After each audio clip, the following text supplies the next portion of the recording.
दोस्तों, हम हिंदुओं के प्रसिद्ध ग्रंथ रामायण के बारे में आप सब लोग जानते ही होंगे।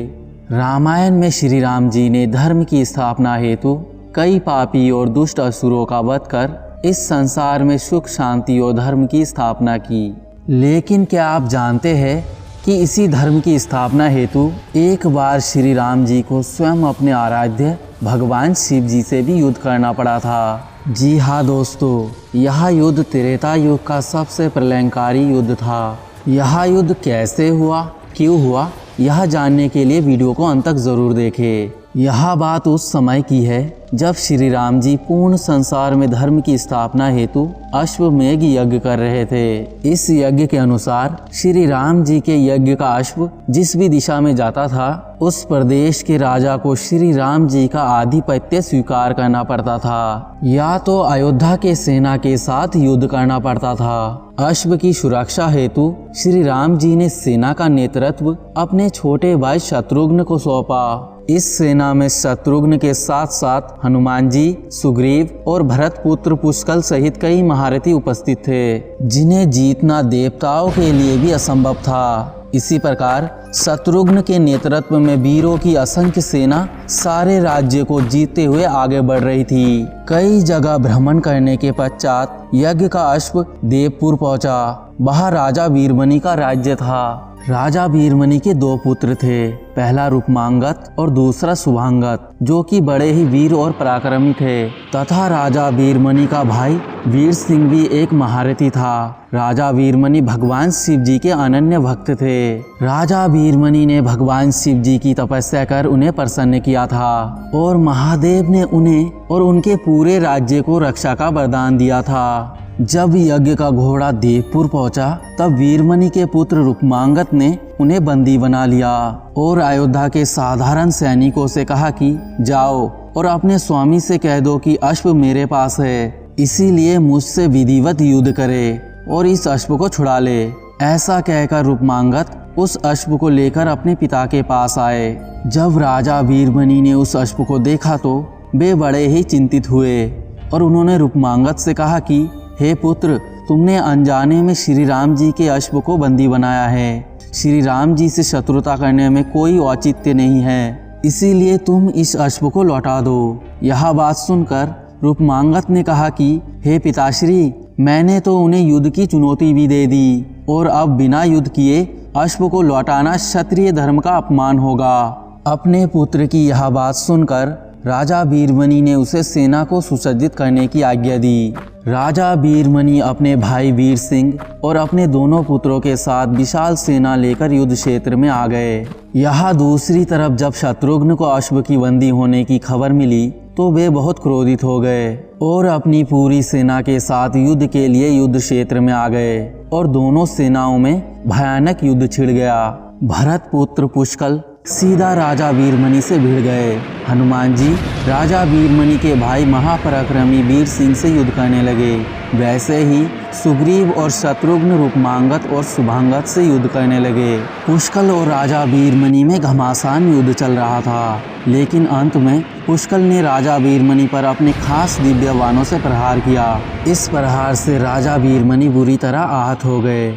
इसी तरह हनुमान जी ने वीर सिंह को और सुग्रीव और शत्रुघ्न ने रुक्मांगद और शुभांगद को अपनी शक्ति से बुरी तरह आहत कर दिया। अयोध्या के इस तीव्र आक्रमण के कारण राजा वीरमणि के सेना को पीछे हटना पड़ा। अपनी सेना की ऐसी दशा देखकर राजा वीरमणि चिंतित हो गए और तब उन्होंने महादेव का आवाहन किया। अपने भक्त के आवाहन पर महादेव ने वीरभद्र के नेतृत्व में नंदी और भृंगी सहित सारे गणों को युद्ध क्षेत्र में भेज दिया।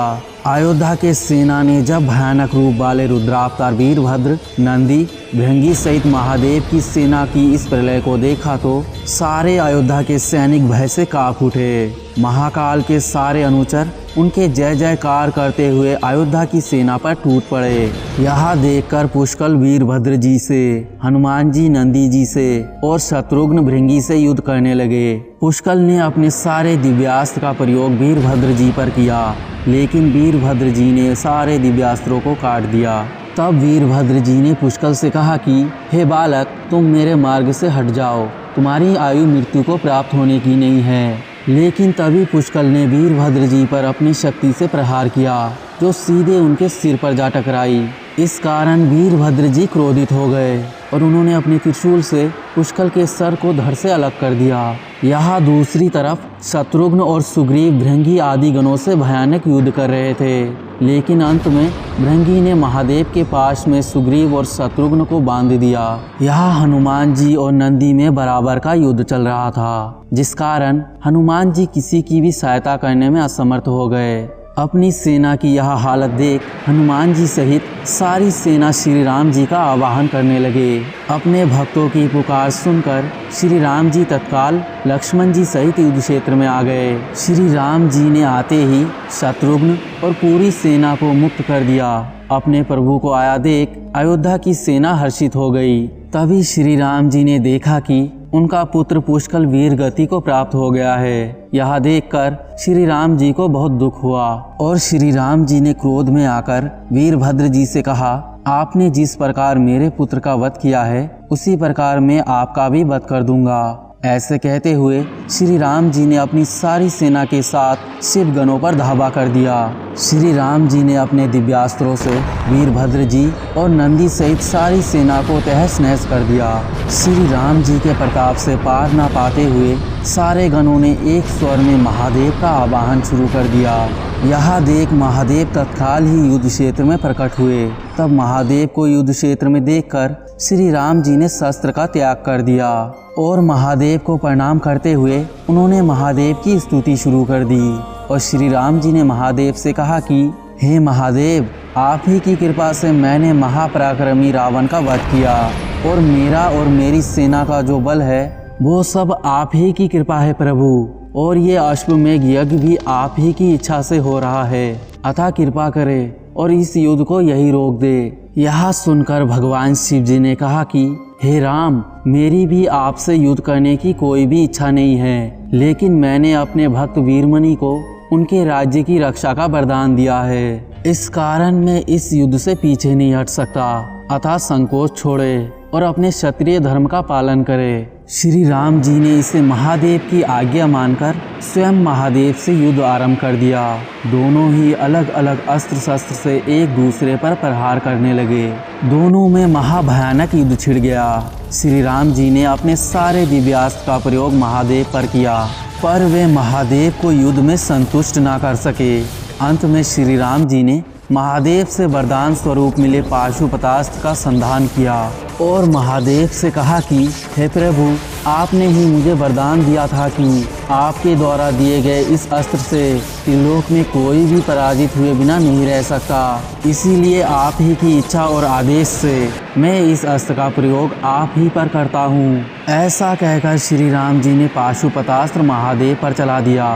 वह अस्त्र सीधे भगवान शिव जी के हृदय स्थल में जाकर समा गया और इससे महादेव भी संतुष्ट हो गए और उन्होंने प्रसन्नता पूर्वक श्री राम जी से कहा कि हे श्री राम, आपने मुझे युद्ध में संतुष्ट किया है, इसीलिए जो भी इच्छा हो वो वर मांगे। इस पर श्री राम जी ने कहा कि हे भगवंत, इस युद्ध में मेरे भ्राता भरत के पुत्र पुष्कल सहित दोनों सेनाओं के असंख्य योद्धा वीरगति को प्राप्त हो गए हैं। कृपया आप इन सभी को जीवन दान दे दीजिए।